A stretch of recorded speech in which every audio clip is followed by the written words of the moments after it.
सत्य को खोजने वाले आप सभी साधकों को मेरा प्रणाम।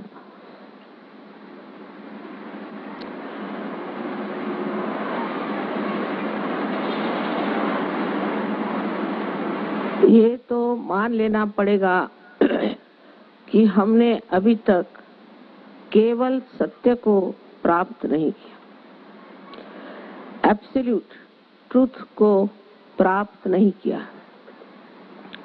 नम्रता पूर्वक इस बात को अगर हम मान लें कि हमने अभी तक उस केवल सत्य को प्राप्त नहीं किया जो सबके अंदर एक ही तरह की भावना, विचार और संवेदना प्रस्थापित करता है।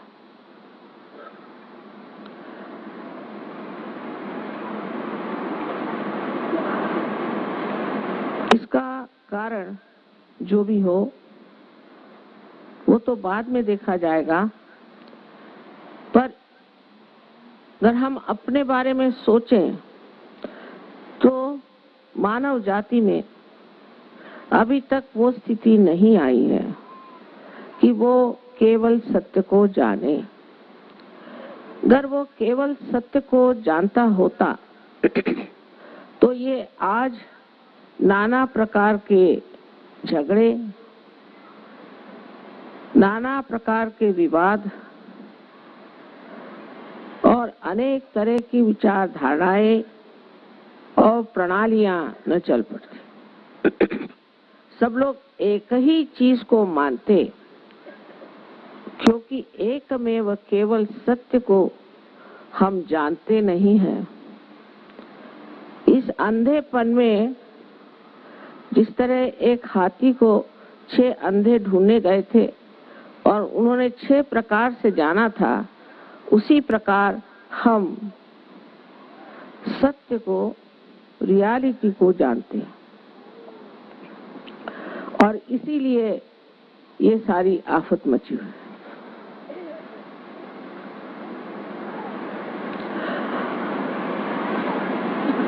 किस किस तरह के हमारे सामने प्रश्न हैं जिसका हल सब सोचते हैं, कोई नहीं। जैसे कि हमारे यहाँ आजकल वातावरण की दूषित इकोलॉजिकल प्रॉब्लम है, पॉलिटिकल प्रॉब्लम है, इकोनॉमिक प्रॉब्लम है, फैमिली का प्रॉब्लम है, व्यक्तिगत हमारा पर्सनल भी बहुत सा प्रॉब्लम है, शारीरिक है, मानसिक है, बौद्धिक है और आध्यात्मिक भी। सबके लिए एक एक प्रश्न ही है। जीवन एक प्रश्न हो गया। इस प्रश्न का हल जब हम बुद्धि से करते हैं तो शब्द के जाल में फंस जाते हैं। विचारों से जब हम किसी चीज को सुलझाना चाहते हैं तो और उलझ जाते हैं, क्योंकि विचार जो है धीरे धीरे नई नई इमारतों का सर्जन करते हैं और उस इमारतों में हम लोग खो जाते हैं। ये भ्रामकता इस कलियुग की विशेष आशीर्वाद रूप एक दान है और ये भ्रामकता प्राप्त होने से ही आज मनुष्य अंधेरे से उठना चाहता है और प्रकाश को प्राप्त करना चाहता है, क्योंकि इसकी यातनाएं अब सह्य नहीं, सहन नहीं होती। इसको महसूस कर रहे हैं और सब लोग चाहते हैं कि किसी तरह से इस दुर्धर जीवन से किसी ऐसे जीवन में हम परिवर्तित हो जाएं जहां ये सब चीजें हम एक नाटक की तरह देख सकें।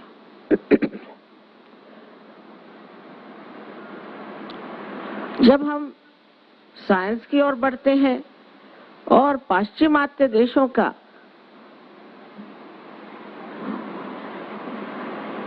प्रगल्भ होना, उसकी प्रगति होनी हमारी आंखें चकाचौंध कर देती है। लेकिन जब आप वहां जाकर देखते हैं तो आप हैरान हो जाते हैं कि हम लोग इनसे बहुत ज्यादा सुखी हैं। पता नहीं इस भारतवर्ष की क्या, इस योग भूमि की क्या देन है कि अभी तक हमारे यहाँ इस तरह की बीमारियां कि कहा जाता है अमेरिका में थोड़े साल बाद 65% लोग किसी न किसी गुप्त रोगों से पीड़ित हो जाएंगे।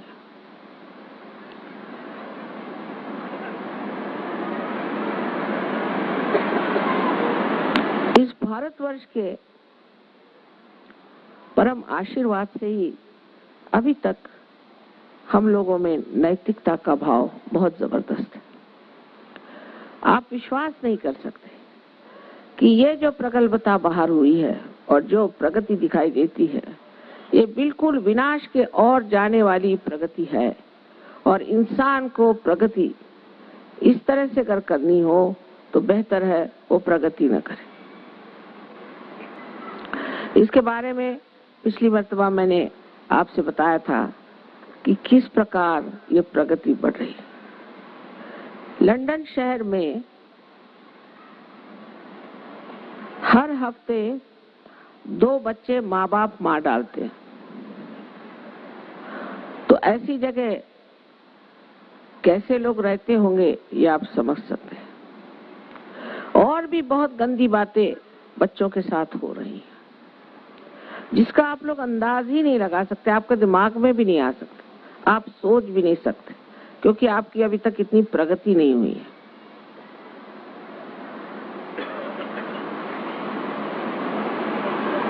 अगर आप न्यूयॉर्क चले जाइए तो आप कोई सोने की चीज पहन के जा नहीं सकते, इतना समृद्ध देश है। लोग कहते हैं उनके पास बहुत गोल्ड रिजर्व है, आदि आदि आदि। किंतु आपने अगर छोटी सी भी एक सोने की चीज वहां पहन के गए तो आपकी गर्दन कट जाएगी। आप घड़ी पहन के नहीं जा सकते, मंगलसूत्र भी पहन के जाने की वहां व्यवस्था नहीं। इस प्रकार की अराजकता ये बड़े बड़े प्रगतिशील देशों में हो रही है और इस कदर मूर्ख और मूढ़ लोग हैं कि उनके मूर्खता का वर्णन ही नहीं कर सकते। जैसे एक एक्ट्रेस की 8वीं शादी हुई, 8वीं।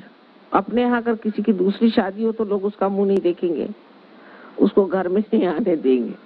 इनकी 8वीं शादी हुई और 8वीं शादी का हनीमून देखने के लिए वहां आपसे ज्यादा लोग पहुंचे हुए थे और हेलीकॉप्टर से लोग उनका फोटो लेने के लिए पैराशूट कर रहे थे, जो 10 हेलीकॉप्टर थे। तो वो लोग आकर के धड़ाधड़ इन लोगों पे गिरे जो देख रहे थे, प्रेक्षक थे। वो फोटो लेना चाहते थे पर वो तो उन पे आके गिर गए और कुछ जाकर के खजूर में अटक गए। इस तरह की मूर्खता की बात अपने देश में कोई भी नहीं कर सकता। तो मनुष्य की प्रगल्भता, मैच्योरिटी जो आज हिंदुस्तान में है, उसका आपको अंदाज नहीं। उन लोगों पे हंसी आती कभी, बात बात में वो कहेंगे कि मैं तुझसे घृणा करता हूँ। आप बताइए, अपने अगर कोई ऐसा कहे तो लोग सोचे से पागल खाने छोड़ाओ। किसी से घृणा करना ये पाप है, ये अपने देश में सब लोग जानते हैं। कोई आपने सुना है हिंदी में, उर्दू में, मराठी में या तमिल में ऐसी बात कहेगा कि मैं तुझसे घृणा करता हूँ, आई हेट यू? वहां उठे बैठे लोग ये बात कर।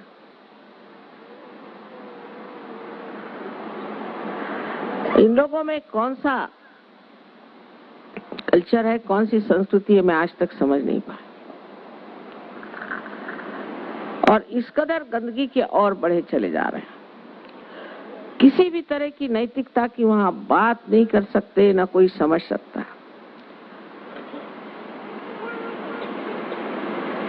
90 साल के सिनेमा एक्टर और एक्ट्रेस शेक डांस के लिए निकले, टेलीविजन पे दिखा रहे थे, वो मोटर से उतरते वक्त ही शेक कर रहे थे। मैंने कहा भी आगे कौन सा शेक डांस करने वाले।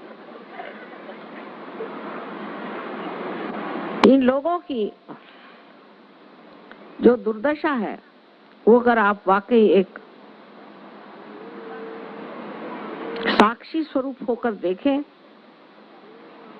तो समझ लेंगे कि अपनी देश में बहुत बड़ी प्रगल्भता है। बेवकूफी की बातें अपने यहाँ कोई नहीं कर सकता, और कोई करे तो उसे फौरन लोग ठिकाने लगा देते हैं। थोड़ा बहुत असर आ गया। वैसे तो बेवकूफों की कमी नहीं गालिब, बन ढूंढे हजार मिलते हैं, पर अगर हिंदुस्तान में 1000 मिलते हैं तो बाहर करोड़ों मिलते हैं। और ये प्रगल्भता होते हुए भी हम लोग भी किसी और चीज में जकड़ गए, और उस जकड़न के कारण हम लोग भी नहीं उठ पाते उस सत्य की ओर जिससे हमें प्रकाश मिलने वाला है। और हमारी जकड़ जो है वो है अंधश्रद्धाएं। किसी भी चीज में हमने विश्वास कर लिया तो वो परम विश्वास हो जाता है।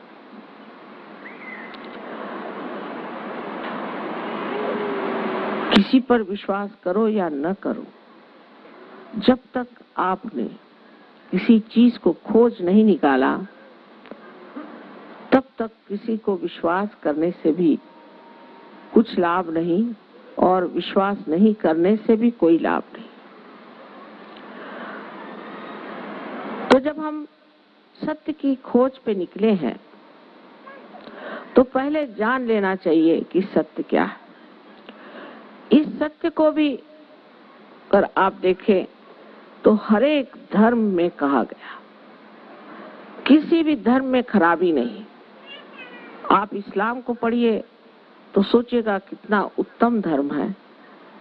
आप हिंदू धर्म के बारे में पढ़ें तो कहेंगे कितना उत्तम धर्म है। सिखों का धर्म कितना उत्तम है, बुद्धों का धर्म कितना उत्तम है, जैनियों का धर्म कितना उत्तम है। लेकिन ये सब उत्तमोत्तम सारे जो पुष्प एक अध्यात्म के वृक्ष पे आए थे वो आज सब ने तोड़ लिए हैं, और हर एक इस टूटे हुए, मुरझाए हुए, मरे हुए फूल को मेरा ये करके झगड़ा कर रहा है। इसका भी एक कारण है कि ये जीवंत फूल क्यों टूट गए। कारण ये धर्म, कोई सा भी धर्म, या तो पैसे के पीछे दौड़ रहा है, मनी ओरिएंटेड है, और या तो सत्ता के पीछे में पावर ओरिएंटेड है।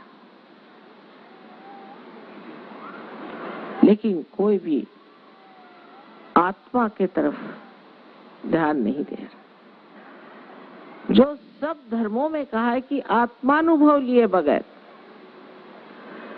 आप जान ही नहीं सकते कि सत्य क्या है। यहाँ तक कि महावीर और बुद्ध ने तो परमात्मा की बात नहीं की, वो निरीश्वर बात पे आ गए कि छोड़ो परमात्मा को, पहले तुम अपना आत्मा जानो। सब कहते गए एक के बाद कितनों ने ये बात कही, अपने ही देश में नहीं बाहर भी बहुत से कवियों ने, गर्टर है, विलियम ब्लेक है, लुइस है, अनेक लोगों ने आत्मा पर चर्चा की। ईसाई धर्म में तो बिल्कुल साफ लिखा गया है कि जब तक आपका पुनर्जन्म नहीं होता तब तक आप परमात्मा को जान नहीं सकते। तो उन लोगों ने अपने सर पे लगा ली पार्टी कि पुनर्जन्म हुए हैं, बॉर्न अगेन लोग, बस पार्टी लगा ली। हम ईसाई, मुसलमान, हम क्रिश्चियन, हम फलाने, पार्टी लगा ली। लेकिन कोई ईसाई हो, मुसलमान हो, क्रिश्चियन हो, कोई भी धर्म का आदमी हो, वो सब पाप कर ही सकता है। कोई सा भी पाप वो कर सकता है। फिर ये सर पे ये ब्रांड लगाने की क्या जरूरत है, उसका तो कोई असर ही नहीं। और फिर उसी को लेकर के झगड़ा भी कर सकता है। जैसे अभी मैंने सुना कि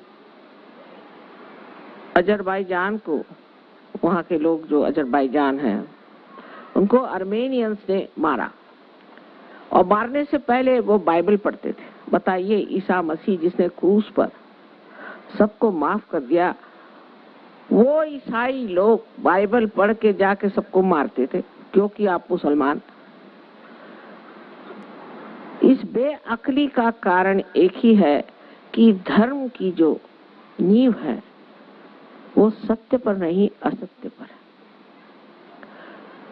बुद्ध के जमाने में भी ये बात हुई, ईसा मसीह के बाद भी यही बात हुई। ईसा मसीह के जो असली शिष्य थे वो भाग खड़े हो गए और वहां एक गलत आदमी, पॉल नाम के आदमी ने सब ठिकाना लगा दिया। इसी प्रकार बुद्ध धर्म में मध्य मार्ग को छोड़ करके लोग कोई लेफ्ट को गए, कोई राइट को गए। जो राइट को गए वो यही हो गए जो कुछ खाना नहीं, पीना नहीं, कांटों पर सोना, और इतने क्रोधी कि उनके पास आप जाइए तो लगे कि कोई ओवन यहाँ जल रहा है, और अगर बात भी करना हो तो दूर से ही बात करिए, नहीं तो एक झापड़ी मार देंगे आपको। इसको कहते हैं एसेटिसिज्म। इसकी कोई जरूरत नहीं। वो बुद्ध ने तो इसलिए किया था कि उस वक्त काम की जरूरत थी, कार्य की जरूरत थी।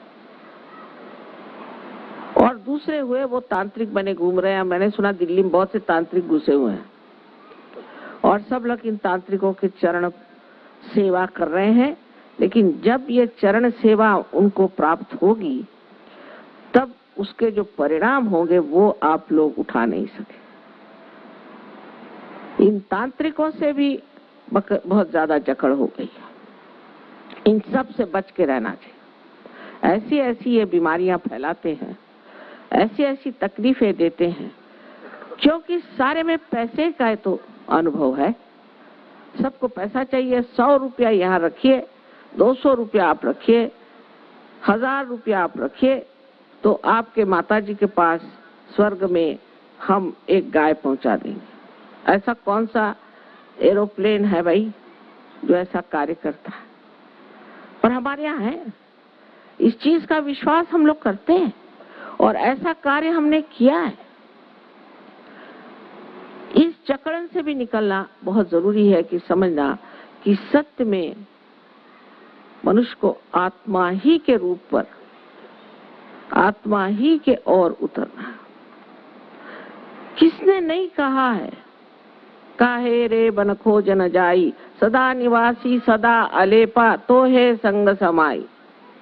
कहे नानक बिन आपा चीन्हे, मिटे न बनक भ्रम की काई।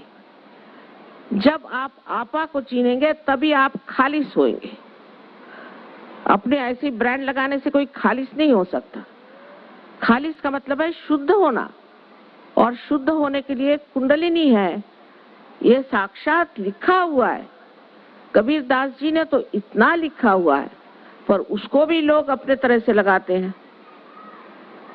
कुंडलिनी के सिवाय आपकी सफाई हो नहीं सकती। यही सफाई करने वाली माता आपके अंदर है। और जब यह आत्मा का प्रकाश आपके अंदर आ जाएगा तब आप सारे धर्मों का तत्व समझ करके सबका मान करेंगे, और जितने भी अवतरण हुए, जितने भी दृष्टा हुए, जितने भी प्रेषित हुए, प्रॉफिट्स हुए, सबका आप मान करेंगे और उनकी पूजा करें। सहयोग में हमारे बहुत सारे मुसलमान हैं और उनसे भी अधिक जू लोग हैं जो कि बिल्कुल मोहम्मद साहब को नहीं मानते, ना ईसा को मानते हैं, और दोनों ही मोहम्मद साहब को और ईसा को पूछते हैं। उसी प्रकार हिंदू लोग हैं, वो भी इन सब को मानते हैं। जब सब धर्म एक हो जाएगा तब आप कौन सी चीज लेके लड़िएगा? तब आपका फंडामेंटलिज्म कहाँ जाएगा? इस आज के विशेष समय पर हम लोग जानते हैं कि पॉलिटिकल प्रॉब्लम तो दुनिया का गोर्बाचेव ने कम कर ही दिया, क्योंकि वो भी एक साक्षात्कारी पुरुष है।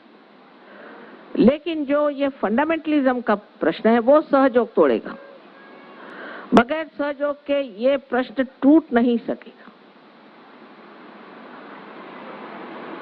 और मुझे कोई मार्ग दिखाई नहीं देता जिससे लोगों की दिमाग में ये प्रकाश आएगा कि सब धर्म एक तत्व पे उभे खड़े हैं, एक ही तत्व का आधार इनके अंदर है, और वो है कि संतुलन हमारे जीवन में आ जाए और उस संतुलन के कारण हम आत्मानुभूति को प्राप्त करें। फिर ये सारे भ्रम, ये अंधविश्वास और ये गलत सलत जो हम अपने खोपड़ी पे लादे चल रहे हैं, ये सब टूट जाए। ये बहुत ही जरूरी है। जब हमारी प्रगति होती है तब वो सबको दिखाई देती, उसका प्रकाश सबको दिखाई देता है,